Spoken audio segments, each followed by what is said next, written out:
Hello students, in this video we will continue further with halogen derivative of alkanes. Okay, now till now we have finished all the reactions of haloalkanes, we have finished all the reactions of haloarenes. Okay, अब हम लोग आज के lecture में क्या करेंगे, हम लोगों ने वो देखे थे कि दो टाइप के रिएक्शंस होता है broadly, substitution reactions and elimination reactions. मैंने आपको एक वीडियो में ये भी बताया था कि सब्स्टिट्यूशन रिएक्शंस कब कब होता है, एलिमिनेशन रिएक्शंस के लिए क्या फेवरेबल कंडीशंस होती है. अब आज के लेक्चर में हम लोग क्या करेंगे, हम लोग सब्स्टिट्यूशन रिएक्शन में न्यूक्लियोफिलिक सब्स्टिट्यूशन रिएक्शंस जो होते हैं उनमें दो टाइप के मैकेनिज्म्स फॉलो होता है. ये भी मैंने आपको बताया था SN1 and SN2, that is first order and second order. तो अब हम लोग वो देखेंगे कि फर्स्ट ऑर्डर मैकेनिज्म किस तरह से होता है, सेकेंड ऑर्डर मैकेनिज्म किस तरह से होता है. तो सबसे पहले स्टार्ट करते हैं SN1 से. Okay, so SN1 is basically a first order nucleophilic substitution reaction. Okay, now इसके लिए हम लोग एग्जांपल जो लेते हैं that is tertiary butyl bromide. So CH3 CH3 CH3 Br. So this is tertiary butyl bromide. When this reacts with aqueous KOH, तो क्या होता है, हम लोगों ने देखा हुआ है aqueous KOH क्या करता है, ये आपको OH माइनस देता है and this nucleophile replaces Br. So what you would get is CH3 CH3 CH3 OH plus KBr. ठीक है, and then KBr reacts with H2O, so it dissociates to form K plus and Br minus. इससे फर्क नहीं पड़ता. Now we will focus on this and this. Now ये जो आपका main compound है इसको कहा जाता है सबस्ट्रेट. ये जो होता है इसको कहा जाता है रीएजेंट या न्यूक्लियोफाइल. ठीक है, and this is your main compound. Okay, now how does mechanism work for this. इसके लिए मैकेनिज्म कैसे होता है, वेदर ये एक स्टेप में ये रिएक्शन हो जाता है या देर आर मल्टीपल स्टेप्स. आपको याद है हम लोगों ने केमिकल काइनेटिक्स में पढ़ा था, हम लोगों ने ये कहा था कि केमिकल काइनेटिक्स में हर कॉम्प्लिकेटेड रिएक्शन का एक मैकेनिज्म होता है एंड मैकेनिज्म में हम लोग क्या करता है, कॉम्प्लिकेटेड रिएक्शन को सिंपल स्टेप्स में ब्रेक करता है, एलिमेंट्री रिएक्शंस में ब्रेक करता है. तो this is also a complicated reaction और अ कॉम्प्लेक्स रिएक्शन. इसको आप दो सिंपल स्टेप्स में ब्रेक कर सकते हो. सो पहले स्टेप में क्या होता है, स्टेप वन में you have CH3 CH3 CH3 Br. Okay, ये जो आपका मेन सबस्ट्रेट होता है यहां पे ये बॉन्ड ब्रेक होता है. अब बॉन्ड जो होता है ना वो तुरंत ब्रेक नहीं होता, बॉन्ड ब्रेक होने से पहले बॉन्ड ये वीक होता जाता है. तो जब ये वीक हो रहा होता है तो आप ये बॉन्ड ऐसे दिखाते हो, CH3 CH3 CH3 Br. Okay, now यहां पे हमें ये पता है कि bromine because it is electronegative, ये इवेंचुअली दोनों इलेक्ट्रॉन्स लेके बाहर निकलेगा.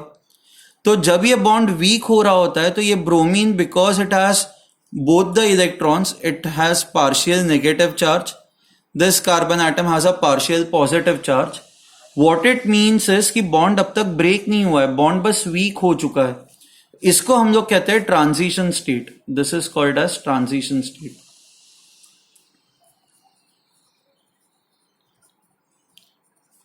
हम लोगों ने केमिकल काइनेटिक्स में वो पीक देखा था ना, वो कैटलिस्ट, जब हम लोग कोलिजन थ्योरी पढ़ रहे थे, हम लोग कैटलिस्ट के बारे में पढ़ रहे थे, तो हम लोगों ने ये देखा था कि जब आप रिएक्टेंट से प्रोडक्ट में जाते तो ये इस तरह से कर्व होता है और ऊपर एक पीक आता है, उस पीक को हम लोग ट्रांजिशन स्टेट कहते हैं. सो this is your transition state.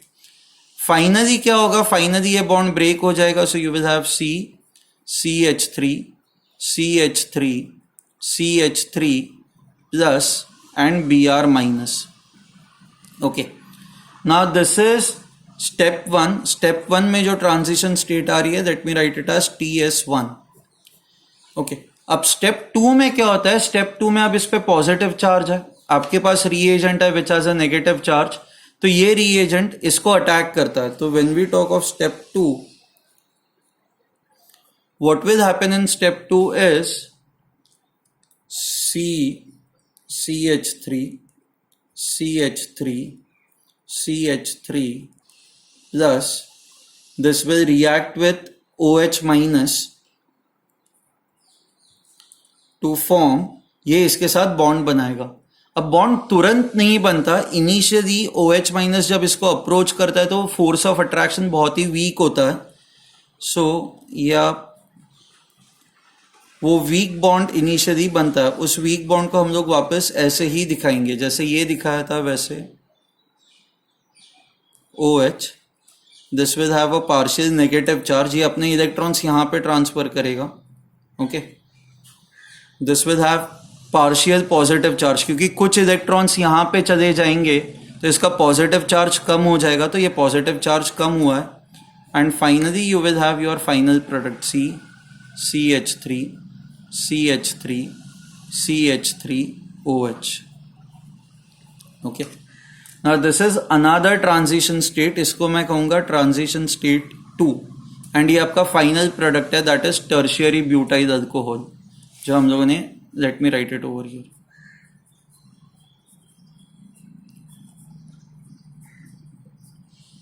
Okay, now it's a 2-स्टेप मैकेनिज्म. फर्स्ट स्टेप में बेसिकली ये बॉन्ड ब्रेक होता है एंड सेकेंड स्टेप में ये बॉन्ड फॉर्म होता है. अब एक एक इंपॉर्टेंट पॉइंट हम लोग डिस्कस करते जाते हैं. सबसे पहला पॉइंट तो यह है कि हर बार जब आप मैकेनिज्म देखते हो तो कोई ना कोई एक स्टेप रेट डिटरमाइनिंग स्टेप होती है. So the question is which step is a rate determining step. जहां पे बॉन्ड ब्रेक होता है that step is always difficult, so the difficult step is a rate determining step. तो इस case में step 1 is your rate determining step. अब अगर जो स्टेप 1 आपकी रेट डिटरमाइनिंग स्टेप है तो I can write rate of reaction is simply equal to rate of rate determining step which is equal to K. And rate determining step में बस ये एक ही रिएक्टेंट आ रहा है ना, पहले स्टेप में तो OH माइनस आ ही नहीं रहा है. So it is simply equal to concentration of substrate raise to 1. So therefore order of the reaction is 1.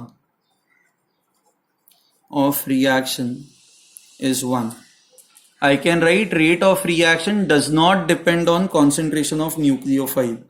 Rate of reaction is independent of nucleophile concentration. इस पे वो डिपेंड ही नहीं करता. ठीक है. अच्छा, अब सेकेंड पॉइंट जो हम लोग यहाँ पे देखेंगे वो ये है कि आप देख रहे हो यहाँ पे ये स्टेप 1 में फॉर्म हो रहा है एंड स्टेप 2 में वापस ये रिएक्ट हो रहा है. तो ऐसे स्पीशीज को क्या कहते हैं जो पहले स्टेप में फॉर्म होता है और नेक्स्ट स्टेप में वापस रिएक्ट कर जाता है? इसको हम लोग कहते हैं intermediate. So this becomes your intermediate reaction, intermediate.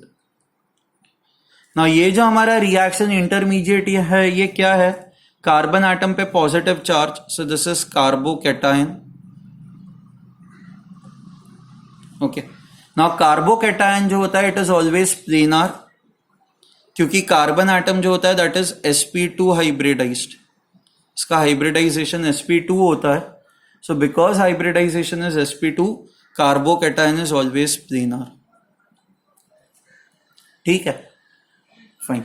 So in SN1 mechanism जो इंटरमीडिएट होता है, intermediate is basically your carbocation. I will say carbocation जितना ज्यादा स्टेबल होगा उतना आपका रिएक्शन फास्ट होगा. So the rate of the reaction और reactivity of substrate, it is directly proportional to the stability of carbocation. Carbocation जितना stable होगा उतना आपका रिएक्शन फटाफट होगा. अब कौन कौन से कार्बोकैटायंस सबसे ज्यादा स्टेबल होता है? हम लोगों ने 11th स्टैंडर्ड में ये देखा था. बेंजाइलिक कार्बोकैटायन जो होता है ये बहुत स्टेबल होता है. बेंजाइलिक कार्बोकैटायन ये होता है CH2+. अच्छा, फिर आता है 3 degree carbocation. So if it is attach to 3 R groups, ये बहुत स्टेबल होता है. अच्छा, this is plus, sorry. So this is 3 degree carbocation. Okay, now 3 degree. फिर आता है अजाइडिक कार्बोकेटायन. अजाइडिक कार्बोकेटायन ये होता है CH2 double bond CH C plus. So this is basically azidic carbon. हम लोगों ने ये देखा था, ये चैप्टर जब हम लोग स्टार्ट कर रहे थे तब हम लोगों ने देखा था कि अजाइडिक हलाइड्स क्या होता है. So this is azidic carbocation which is very very stable.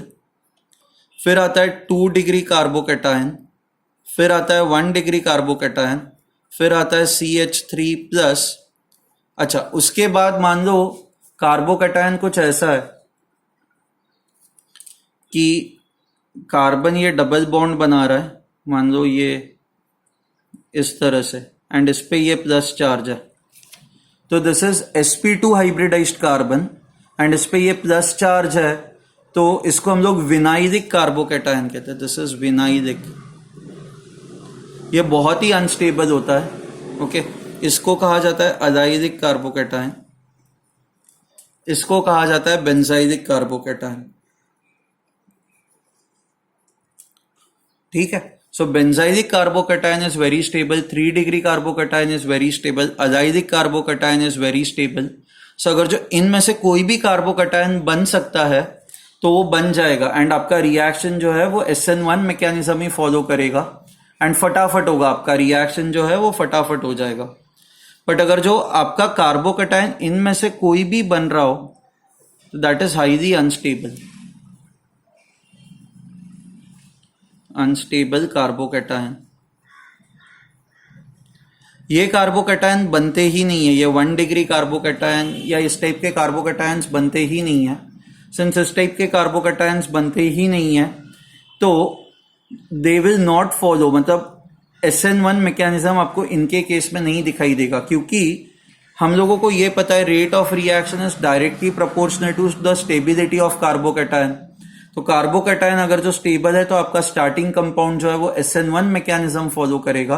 But अगर जो आपका कार्बोकेटायन अनस्टेबल है तो starting compound SN1 mechanism follow नहीं करेगा. ठीक है, fine. So you can just remember this. In case of this and this, SN1 mechanism तो हमेशा ही होगा. So I just mark this.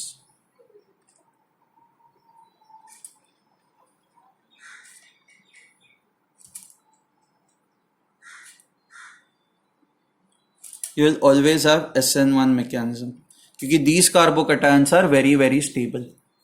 ठीक है, फाइन. अब हम लोग और एक पॉइंट पे जाते हैं. हम लोगों ने ये देखा था कि ये जो कार्बोकटायन बनता है it is a planar species, right, क्योंकि ये कार्बन एटम sp2 हाइब्रिडाइज्ड होता है, एंड sp2 हाइब्रिडाइजेशन में हमें पता है कि शेप जो होता है दैट इज ट्रायंगुलर प्लेनार. तो ये कार्बोकटायन का स्ट्रक्चर कैसा होगा?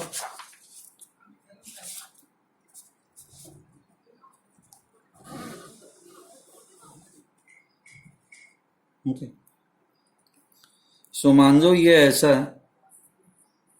हम लोग ये वाला जो हम लोगों ने प्रीवियस केस में टर्शियरी ब्यूटाइल कार्बोकैटायन हम लोगों ने जो बनाया था, हम लोग वो नहीं, अब हम लोग एक जनरल केस लेते हैं. सो मान लो जो कार्बोकैटायन बनता है it was attach to 3 groups, let's say 3 different groups. मान लो ये CH3 है, ये C2H5 है, ये C3H7 है, एंड ये plus, and this is a planar structure. ये आप समझ पा रहे हो, ये एक प्लेन में ट्रायंगुलर प्लेनार स्ट्रक्चर है, planar. Now the thing is step 2 में क्या होता है, OH माइनस जो है वो इसको अटैक कर सकता है. अब जो अटैक है वो कैसे करेगा? मान लो कि आपका इस तरह का ये एक स्ट्रक्चर है, ठीक है, तो OH माइनस जो है वो ऊपर से आके इसको अटैक कर सकता है, या फिर OH माइनस नीचे से पीछे से आके ये इसको अटैक कर सकता है ना. So attack can either be from the top, I will show it over here, और the attack can be from the bottom. Now if attack is from the top, क्या होगा, ये तीनों ग्रुप्स जो है ना वो नीचे चले जाएंगे. So I just show it this way. So there are two, ये मान लो टॉप अटैक है, ये बॉटम अटैक है. So in case of top attack what would happen is, ये OH ऊपर से आ रहा है, तो OH ये ऐसे ऊपर से आ रहा है, तो ये तीनों ग्रुप्स जो है ये थोड़े थोड़े ऐसे नीचे चले जाएंगे. C3H7, CH3 and C2H5, right. ये बेसिकली इन तीनों को ऐसे नीचे पुश कर देगा. ओके. सिमिलरली अगर जो OH minus, so if the attack is from the top, okay, ये टॉप अटैक में आपको ये प्रोडक्ट मिलेगा. अटैक अगर जो नीचे से हो रहा है तो ये तीनों ग्रुप जो है ये ऐसे ऊपर हो जाएंगे, तो यू विल हैव C, ये CH3 भी ऊपर हो गया, ये C2H5 भी ऊपर हो गया, एंड ये C3H7 भी ऊपर हो गया, एंड ये जो OH है वो अब नीचे वाले साइड पे आ जाएगा. Okay. Okay.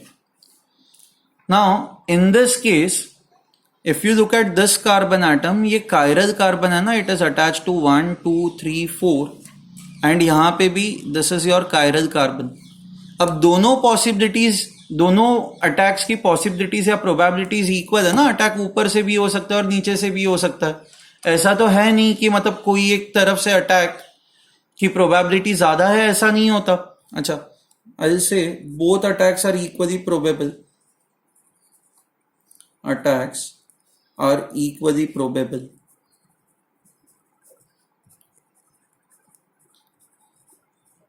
So if both attacks are equally probable, इसका मतलब both the products are equally possible. Now if you see over here, ये and ये एक दूसरे के mirror images है. These are mirror images of each other. अच्छा, these two are also optically active क्योंकि both of them have chiral carbon, तो ये optically active भी है. So these two are optically active mirror images, तो इनको मैं कहूंगा enantiomers. So basically enantiomers are formed in this case. Okay. And because both attacks are equally possible, both attacks are equally probable, ये दोनों जो compounds है वो equally possible है, तो दोनों कंपाउंड्स है वो इक्वल अमाउंट में बनेंगे, तो आपका जो फाइनल प्रोडक्ट होगा that final product will have two compounds. Okay. Now if this compound, if the above compound rotates right towards right hand side, इसको अगर जो मैं D कहता हूं या फिर मैं इसको प्लस कहता हूं, तो सिंस ये इसका मिरर इमेज है, दिस विल बिकम L और minus. Okay. So D plus this is L minus. ये ना अभी आपके लिए उतना ऑब्वियस नहीं होगा कि ये मिरर इमेज कैसे. आप चाहिए तो बीच में अगर जो इसके और इसके बीच में आप मिरर ऐसे डाल देते हो तो आपको ये रियलाइज होगा कि this is basically the mirror image of this. Okay. तो and since both of them are equally probable, both of them will be formed in equal amounts, तो ऐसे मिक्सचर को हम लोग कहते हैं racemic mixture. Right. Racemic mixture. And racemic mixture को आप ऐसे दिखाते हो, plus and minus are formed in equal amounts. Now since plus and minus are formed in equal amounts, I can say that ये कंपाउंड राइट को जितना right hand side पे rotate करेगा, ये कंपाउंड राइट को उतना ही लेफ्ट हैंड साइड पे rotate करेगा. सो ओवरऑल इन दोनों का मिक्सचर जो होगा, इन दोनों का मिक्सचर राइट को रोटेट नहीं करेगा क्योंकि एक दूसरे के रोटेशंस कैंसल आउट कर देंगे. So I will say that your overall final product is optically inactive. We say that there is something called as internal compensation या एक्सटर्नल कंपेंसेशन. मतलब ये लाइट को जैसे रोटेट करता है ये उल्टे डायरेक्शन में रोटेट कर रहा है, so there is compensation, cancellation basically taking place. ठीक है. So you have to remember this in SN1 mechanism. SN1 mechanism में अगर जो कायरल कार्बन बनता है तो you will always get enantiomers in equal amounts. तो फाइनली जो आपका प्रोडक्ट बनेगा that will be a racemic mixture जो ऑप्टिकली इनएक्टिव होगा. ओके. यहां पे आप इनैंशियोमर्स की बात इसलिए नहीं करोगे क्योंकि ये इट इज नॉट कायरल ना, carbon atom is not attach to 4 different groups, so ये ऑप्टिकली वैसे ही इनएक्टिव है। ओके, तो यहां पे आप इनैंशियोमर्स की बात ही नहीं करोगे because this is not chiral.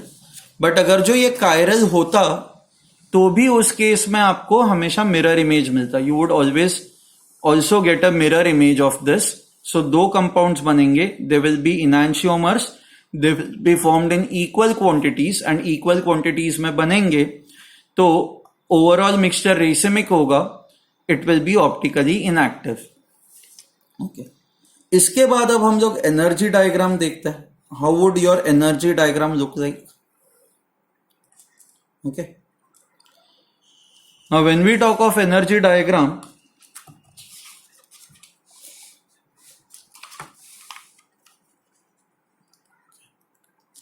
When we talk of energy diagram, ये एनर्जी डायग्राम ऐसा होगा, लेट्स से ये रिएक्टेंट्स की एनर्जी है। स्टेप 1 में ये आपका ट्रांजिशन स्टेट है, this represents your transition state 1। Okay, ये इंटरमीडिएट रिप्रेजेंट करता है।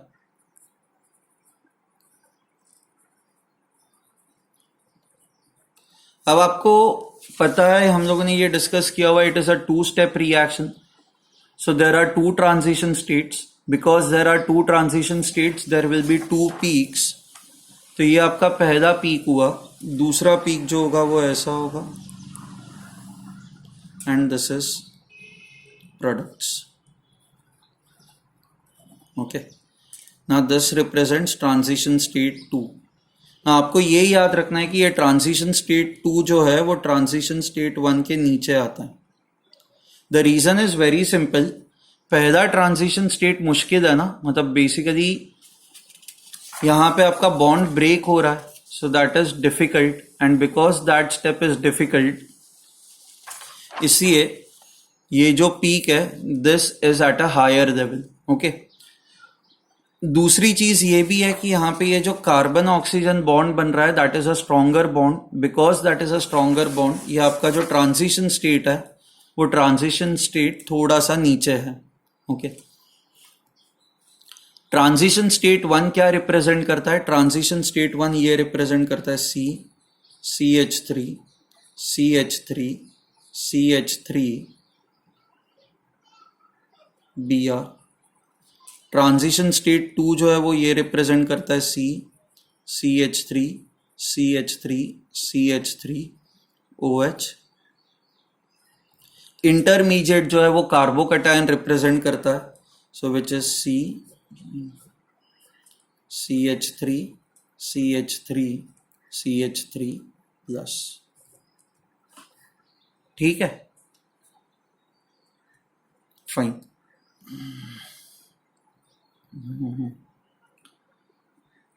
So this covers SN1 mechanism. Okay. कुछ और एग्जाम्पल्स है जो हम लोग देखते हैं अभी, जैसे फॉर एग्जाम्पल आपका कार्बोकैटायन ऐसा है,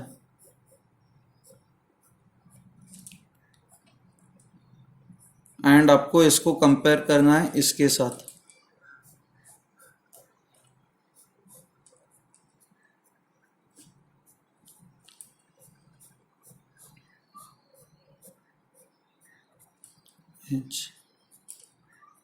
एंड इसको अब हम लोग कंपेयर करते हैं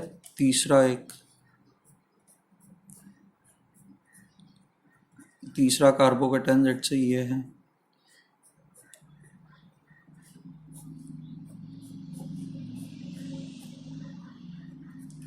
ओके, एंड आपको ये डिसाइड करना है, मान लो ये 3 कार्बोकैटायंस है, सबसे स्टेबल कार्बोकैटायन कौन सा है? वो समझने के लिए आपको ये समझना होगा कि ये जो बेंजाइलिक कार्बोकैटायन है ये इतना स्टेबल क्यों है? ये स्टेबल है due to resonance, this is stable due to resonance.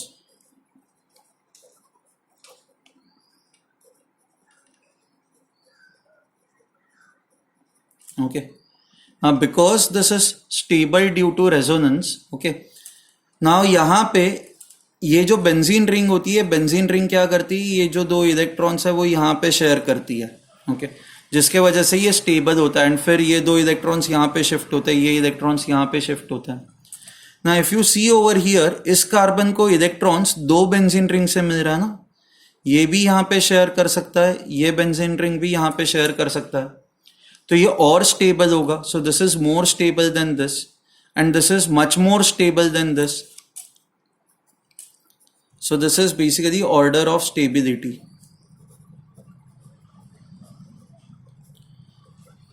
Correct? So order of stability of carbocations. Now because this is most stable, अगर जो आपको ये देखना है कि starting compound में से कौन सा सबसे ज़्यादा reactive है, let me draw these starting compounds. Let's say you have CH2Br, C6H5. Second compound is CH, C6H5, C6H5, Br, and third case में you have C6H5, C6H5 and C6H5, Br. ऐसे तीन कंपाउंड्स आपको दिए हुए हैं और आपको पूछा गया है कि this is let's say 1, this is 2 and this is 3. तो aqueous KOH के साथ कौन सबसे फटाफट रिएक्ट करेगा? तो कंपाउंड 3 aqueous KOH के साथ सबसे फटाफट रिएक्ट करेगा, क्योंकि हमें पता है कि SN1 मैकेनिज्म होगा. SN1 क्यों होगा? क्योंकि आपका कार्बोकैटायन बहुत स्टेबल फॉर्म हो रहा है इसलिए. एंड कार्बोकैटायन जितना ज्यादा स्टेबल होता है उतना आपका ये जो सबस्ट्रेट होता है वो रिएक्टिव होता है. हम लोगों ने ये दिखा हुआ है ना, reactivity of substrate is directly proportional to stability of carbocation. Because this carbocation is most stable, ये carbocation it is most stable, this will be most reactive, and because this is most reactive, ये सबसे पहले react करेगा. So I'll write 3 will react fastest with aqueous KOH और 3 will readily undergo hydrolysis. इस reaction को hydrolysis कहा जाता है. So it will very easily undergo hydrolysis. Is this fine? अच्छा, आपको और एक चीज है जो याद रखनी है यहाँ पे. ओके, कई बार ये मान लो CH2 है, ये बेंजाइलिक कार्बोकैटायन है. अच्छा, now कई बार ये ऑर्थो या पैरा पोजिशंस पे आप इलेक्ट्रॉन अगर जो डोनेटिंग ग्रुप्स ऐड कर दो, if you put electron donating groups either at ortho या फिर एट पैरा पोजिशन, हर जगह पे होना जरूरी नहीं है बट जितने ज्यादा होंगे उतना अच्छा है. जैसे ये इलेक्ट्रॉन डोनेटिंग ग्रुप्स कौन कौन से हो गए? OH minus, NH2 minus, NHR, फिर ये CH3 या कोई भी अल्काइल ग्रुप, तो ये कार्बोकैटायन बहुत स्टेबल होगा क्योंकि इलेक्ट्रॉन डोनेटिंग है ना. तो ये इस कार्बन को इलेक्ट्रॉन डोनेट करेंगे तो ये और स्टेबल हो जाएगा क्योंकि इसको वैसे ही इलेक्ट्रॉन्स चाहिए. So if electron donating groups are attached then carbocation becomes more stable,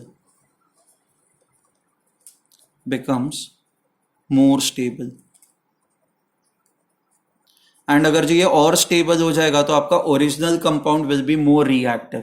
okay, electron withdrawing groups होंगे तो ये कार्बोकैटायन को अनस्टेबल कर देंगे, एंड कार्बोकैटायन को अनस्टेबल कर देंगे तो आपका जो ओरिजिनल कंपाउंड होगा वो लेस रिएक्टिव होगा. So let me right that electron withdrawing groups like NO2, CN, CHO, they destabilize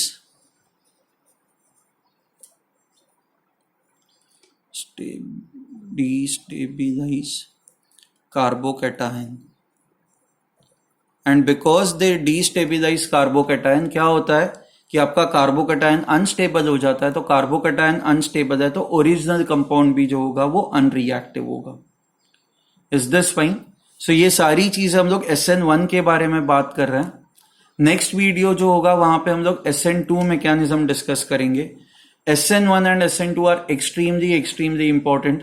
please go through this video again and again. Okay, ये बहुत ही अच्छे से समझ लो एंड ये सारी चीजें जो हम लोगों ने डिस्कस की है बहुत अच्छे से नोट कर देना. ठीक है. Thank you.